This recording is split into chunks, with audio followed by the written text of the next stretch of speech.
यहाँ युता नहीं है, रिता है। री मतलब ऐसे करके ये है, इसमें ये, फिर ये ये ऋतः, ऋतः है ना भाग देना।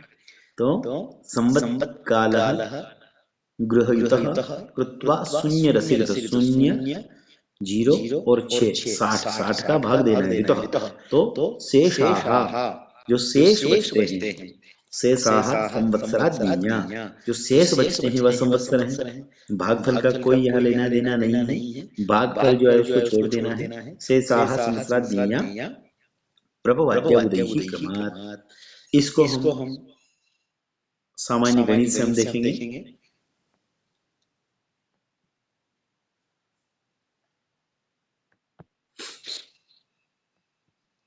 जैसे आने वाले वर्ष 2026, तो इसमें गत वर्ष को लेना है।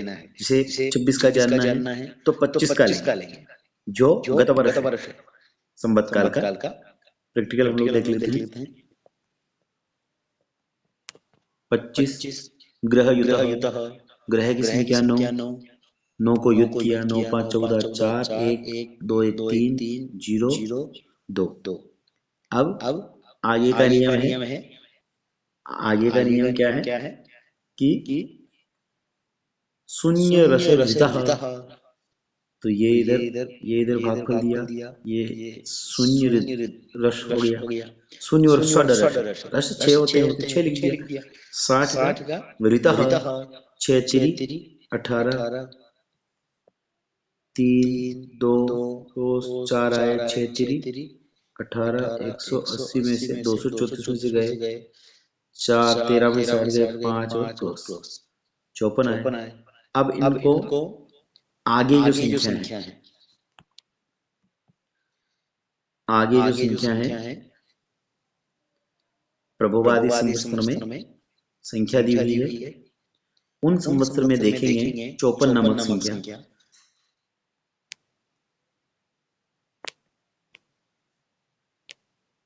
तो यह रौद्र 54 रौद्र, ठीक है। तो 2083 में जो विक्रम संवत 2083 में जो संवत्सर आएगा उसका नाम होगा रौद्र नामक संवत्सर। ऐसा ही हमें ईसवी सन से जानना है। ईसवी सन से गत ईसवी सन में 9 जोड़ करके 60 का भाग लगाकर जो शेष रहे वही आने वाला जो संवत्सर होगा उसका नाम होगा, ठीक है। ऐसे ही जो गणित संबंधी विषय होगा,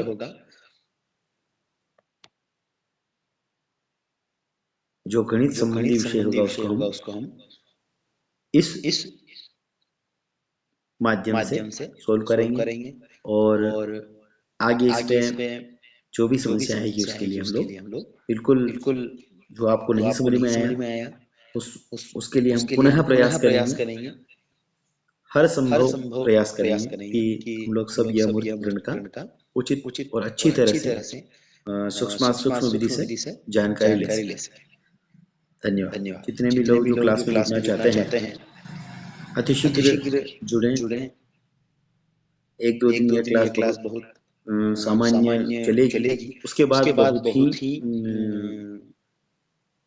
विस्तृत रूप से आगे जानकारी जैसे क्लास आगे बढ़ेगी तो प्रकरण बढ़ता जाएगा। इसलिए आप जो भी जुड़ना चाहते हैं प्रारंभ से ही क्लास प्रारंभ करें ताकि जो सारा जो बोझ आपको हो सके। धन्यवाद। जय सीताराम।